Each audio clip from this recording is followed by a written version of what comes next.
ଲୁକ ଅଧ୍ୟାୟ 6। ଥରେ ବିଶ୍ରାମ ବାରରେ ଯୀଶୁ ଶସ୍ୟ କ୍ଷେତ୍ର ଦେଇ ଯାଉଥିଲେ। ତାହାଙ୍କର ଶିଷ୍ୟମାନେ କେତେକ ଶସ୍ୟ ଛିଣ୍ଡାଇଲେ ଓ ତାହାକୁ 2 ହାତରେ ଦଳିଲେ ଏବଂ ଖାଇଲେ।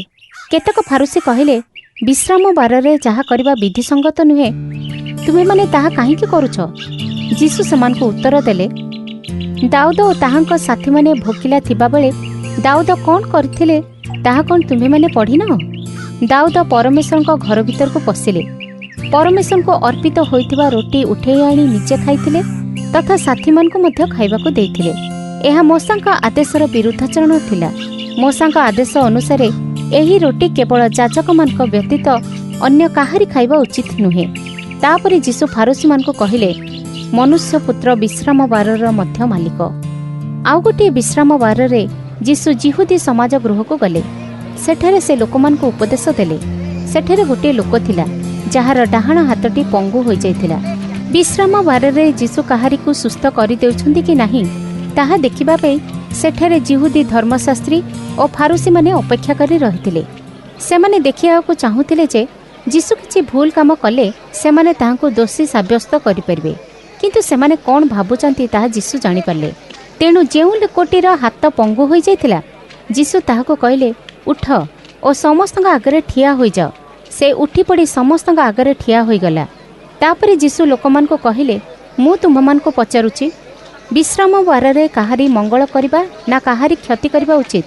କାହାରି ଜୀବନ ରକ୍ଷା କରିବା ଉଚିତ ନା କାହାରି ଜୀବନ ନଷ୍ଟ କରିବା? ଯୀଶୁ ଚାରିଆଡ଼କୁ ସମସ୍ତଙ୍କ ଉପରେ ଦୃଷ୍ଟି ପକାଇଲେ ଓ ପୁଣି ସେହି ଲୋକଟିକୁ କହିଲେ, ତୁମ୍ଭ ହାତ ବଢ଼ାଅ। ସେ ସେହିଭଳି କଲା ଓ ତା ହାତ ପୁଣି ସୁସ୍ଥ ହୋଇଗଲା। ଫାରୁସୀ ଓ ଧର୍ମଶାସ୍ତ୍ରୀମାନେ ଖୁବ୍ ରାଗିଗଲେ। ସେମାନେ ନିଜ ନିଜ ଭିତରେ କଥାବାର୍ତ୍ତା କଲେ, ଯୀଶୁଙ୍କ ପାଇଁ କ'ଣ କରାଯିବ? ସେହି ସମୟରେ ଯୀଶୁ ପ୍ରାର୍ଥନା କରିବା ପାଇଁ ଗୋଟିଏ ପର୍ବତ ଉପରକୁ ଗଲେ। ସେ ସେଠାରେ ପରମେଶ୍ୱରଙ୍କୁ ପ୍ରାର୍ଥନା କରିବାରେ ସାରା ରାତିଟି ବିତେଇଲେ। ତା ପରଦିନ ସକାଳେ ଯୀଶୁ ତାହାଙ୍କ ଶିଷ୍ୟମାନଙ୍କୁ ଡାକିଲେ। ସେ ସେମାନଙ୍କ ମଧ୍ୟରୁ 12 ଜଣଙ୍କୁ ବାଛିଲେ। ସେ ଏହି ଶିଷ୍ୟମାନଙ୍କୁ ପ୍ରେରିତ ନାମ ଦେଲେ। ସେମାନେ ହେଲେ ସିମୋନ, ଯାହାଙ୍କୁ ସେ ପିତର ବୋଲି ମଧ୍ୟ ନାମ ଦେଲେ, ସିମୋନଙ୍କ ଭାଇ ଆନ୍ଦ୍ରିୟ, ଯାକୁବ ଓ ଜୋହନ, ଫିଲିପ ଓ ବର୍ଥଲୋମୀ, ମାଥ୍ୟୁ, ଥୋମା, ଆଲଫିଙ୍କ ପୁତ୍ର ଯାକୁବ, ସିମୋନ ଯାହାଙ୍କୁ ଉଦ୍ଯୋଗୀ ବୋଲି କୁହନ୍ତି, ଯାକୁବଙ୍କ ପୁତ୍ର ଜିହୁଦା ଓ ଇସ୍କରିଓଥ ଜିହୁଦା। ପରେ ଏହି ଜିହୁଦା ବିଶ୍ୱାସଘାତକତା କରି ଯୀଶୁଙ୍କୁ ଶତ୍ରୁ ହସ୍ତରେ ସମର୍ପଣ କଲା। ତାପରେ ଯୀଶୁ ସେମାନଙ୍କ ସହିତ ତଳକୁ ଆସି ଗୋଟିଏ ସମତଳ ଭୂମି ଉପରେ ଠିଆ ହେଲେ। ସେଠାରେ ବହୁତ ସଂଖ୍ୟାରେ ତାହାଙ୍କ ଶିଷ୍ୟମାନେ ଉପସ୍ଥିତ ଥିଲେ। ତା ଛଡ଼ା ସମଗ୍ର ଜିହୁଦା, ଜିରୁସାଲମ, ସମୁଦ୍ର ଉପକୂଳବର୍ତ୍ତୀ ସହର ସୋର ଓ ସିଦୋନରୁ ଆସି ବହୁ ସଂଖ୍ୟାର ଲୋକ ସେଠାରେ ଜମା ହୋଇଥିଲେ। ସେମାନେ ଯୀଶୁଙ୍କ ଉପଦେଶ ଶୁଣିବାକୁ ଓ ସୁସ୍ଥ ହେବାକୁ ସେଠାକୁ ଆସିଥିଲେ। ଯେଉଁମାନେ ଦୁଷ୍ଟାତ୍ମା ଯୋଗୁଁ କଷ୍ଟ ପାଉଥିଲେ ସେମାନେ ସେଠାକୁ ଆସି ସୁସ୍ଥ ହୋଇଗଲେ। ସମସ୍ତ ଲୋକେ ତାହାଙ୍କୁ ଛୁଇଁବାକୁ ଚେଷ୍ଟା କରୁଥିଲେ, କାରଣ ତାହାଙ୍କ ଦେହରୁ ଶକ୍ତି ବାହାରୁଥିଲା। ସେ ସେହି ଲୋକମାନଙ୍କୁ ସୁସ୍ଥ କରିଦେଲେ। ଶିଷ୍ୟମାନଙ୍କ ଆଡ଼କୁ ଚାହିଁ ଯୀଶୁ କହିଲେ, ହେ ଦିନହୀନ ଲୋକମାନେ, ତୁମ୍ଭେମାନେ ଧନ୍ୟ, କାରଣ ତୁମ୍ଭେମାନେ ସ୍ୱର୍ଗ ରାଜ୍ୟର ଅଧିକାରୀ। ତୁମ୍ଭେମାନେ ଯେଉଁମାନେ ଏବେ ଭୋକିଲା, ଧନ୍ୟ, କାରଣ ତୁମ୍ଭେମାନେ ପରିତୃପ୍ତ ହେବ। ରୋଦନ କରୁଛ ଯେ ତୁମ୍ଭେମାନେ ଏବେ ଧନ୍ୟ, କାରଣ ତୁମ୍ଭେମାନେ ଆନନ୍ଦରେ ଜୀବନଯାପନ କରିବ। ମନୁଷ୍ୟ ପୁତ୍ରଙ୍କ ଯୋଗୁଁ ଲୋକମାନେ ତୁମ୍ଭମାନଙ୍କୁ ଘୃଣା କରିବେ। ସେମାନେ ତୁମ୍ଭମାନଙ୍କୁ ଘୃଣା କରିବେ, ତୁମ୍ଭମାନଙ୍କୁ ଅପମାନ ଦେବେ, ତୁମ୍ଭମାନଙ୍କ ବିଷୟରେ ମନ୍ଦ କଥା କହି ତୁମ୍ଭମାନଙ୍କୁ ଅଗ୍ରାହ୍ୟ କରିଦେବେ। ଯେତେବେଳେ ଏହା ଘଟିବ ତୁମ୍ଭେ ଧନ୍ୟ ହେବ। ସେତେବେଳେ ଆନନ୍ଦରେ ନାଚି ଉଠିବ, କାରଣ ତୁମ୍ଭମାନଙ୍କ ପାଇଁ ସ୍ୱର୍ଗରେ ମହାପୁରସ୍କାର ରହିଛି। ସେମାନଙ୍କର ପୂର୍ବପୁରୁଷମାନେ ଭବିଷ୍ୟତ ବକ୍ତାମାନଙ୍କୁ ଠିକ୍ ସେହିଭଳି ବ୍ୟବହାର ଦେଖାଇଥିଲେ, ଯେଉଁଭଳି ଏବେ ସେମାନେ ତୁମ୍ଭକୁ ବ୍ୟବହାର ଦେଖାଉଛନ୍ତି। କିନ୍ତୁ ହେ ଧନୀ ଲୋକମାନେ, ତୁମ୍ଭକୁ ଧିକ୍, କାରଣ ତୁମ୍ଭେମାନେ ଆରାମଦାୟକ ଜୀବନ କଟାଇ ଆସିଛ। ଧିକ୍ ତୁମ୍ଭେମାନେ ଯେଉଁମାନେ ବର୍ତ୍ତମାନ ପରିତୃପ୍ତ ଅଛ, କାରଣ ତୁମ୍ଭେମାନେ ଭୋକିଲା ହେବ। ଧିକ୍ ତୁମ୍ଭେମାନେ ଯେଉଁମାନେ ବର୍ତ୍ତମାନ ହସୁଛ, କାରଣ ତୁମ୍ଭେମାନେ ଦୁଃଖିତ ହେବ ଓ କାନ୍ଦିବ। ଧିକ୍ ତୁମ୍ଭମାନଙ୍କୁ ଯେଉଁମାନଙ୍କୁ ବର୍ତ୍ତମାନ ଲୋକେ ଭଲ ବୋଲି କହୁଛନ୍ତି, କାରଣ ସେମାନଙ୍କର ପୂର୍ବପୁରୁଷମାନେ ଭଣ୍ଡ ଭବିଷ୍ୟତ ବକ୍ତାମାନଙ୍କୁ ମଧ୍ୟ ଭଲ ବୋଲି କହୁଥିଲେ। ତୁମ୍ଭେମାନେ ଯେଉଁମାନେ ମୋ କଥା ଶୁଣୁଛ, ମୁଁ ସେହିମାନଙ୍କୁ କହୁଛି, ନିଜ ଶତ୍ରୁକୁ ପ୍ରେମ କର। ତୁମ୍ଭମାନଙ୍କୁ ଯେଉଁମାନେ ଘୃଣା କରୁଛନ୍ତି ସେମାନଙ୍କର ମଙ୍ଗଳ କର। जो माने तुम्हां अभिशाप देउछंती परमेश्वर को प्रार्थना कर जे से सेमान को आशीर्वाद करंतु। जो माने तुम्हां अपमान देउछंती तुम्हें माने सेमानक पे प्रार्थना कर। जो लोक तुम्हार गोटे गालरे चापुडाटीए मारिब ताहाकु अन्य गालटी भी देखाई दियो। जो लोक तुम्हार जामाटी नहीं जाउछि ताहाकु तुम्हार धोती भी नहीं जिबाकु दियो। जदि केही तुमको किछि मागुछि ताहा ताकु देई दियो।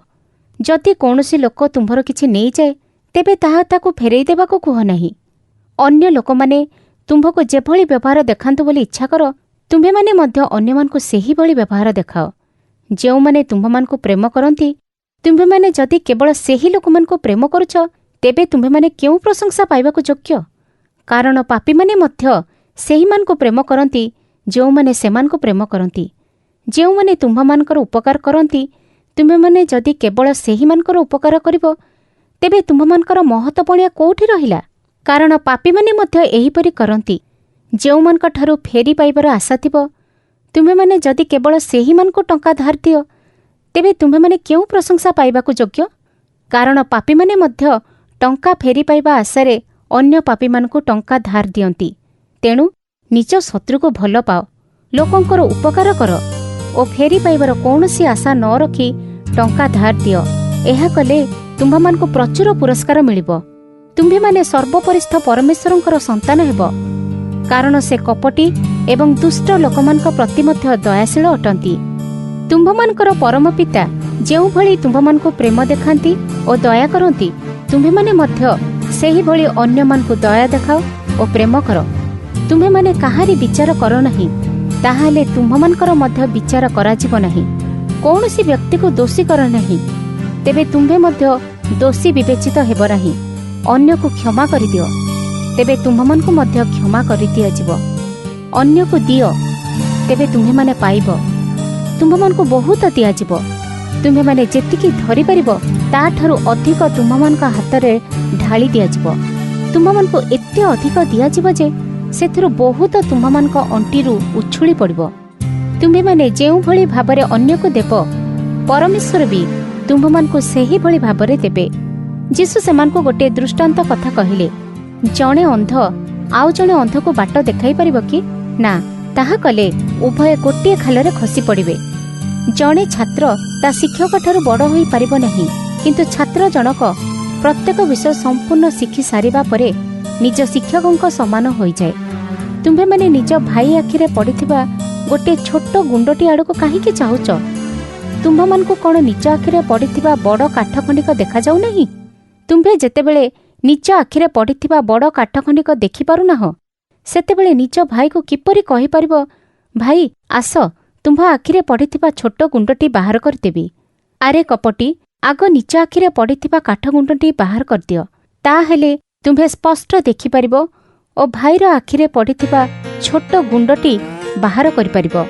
गोटे भल गछरे खराब फल फळे नहीं, ठीक सेही भଳି गोटे खराब गछरे भल फल फळे नहीं। प्रत्येक गछ तार फल द्वारा चिन्हा जाए। लोक माने अनाबना कंटा गछरु डिंबिरी फल संग्रह करती नहीं कि कंटा बुदारु द्राक्षा कोली पाती नहीं। जड़े भल लोकर मन भितरे भल विषय संचित होई रही थाए, तेणु ता मन भितरु भल विषय बाहरी थाए। किंतु गोटे खराब लोकर मन भितरे खराब विषय संचित होई रही थाए, तेणु ता मन भितरु खराब विषय बाहरी थाए। जड़े लोकर मन भितरे जहा थाए से ताहा कही थाए। तुम्हें माने मते काहीकि प्रभु प्रभु बोली डाकुछ, किंतु मु जहा कहूची तुम्हें माने तो ताहा करूनाह। जो लोक मो पाखकु आसे मो उपदेश शुणे और ताहाकु माने से लोक घर तैयारी करथुवा गोटे लोक भली। से गभीर करी गात खोले और दृढ़ पत्थर उपरे मूलदुआ पकाए। जेतेबेले बढ़ी आसे पानी से घर को भसाई नेबाकु धक्का मारे, किंतु आदौ हलई पारे नहीं, कारण घरटी मजबूत भाबरे तैयारी होइथाए। किंतु जेउ लोक मोर उपदेश शुणे किंतु ताहा माने नहीं, से लोक मूलदुआ न पकाई केवल बाली उपरे घर तोलुथुवा लोकटीए परी। जेतेबेले बढ़ी आसे घरटी अति सहजरे पड़ी जाए एवं संपूर्ण रूपे नष्ट होई जाए।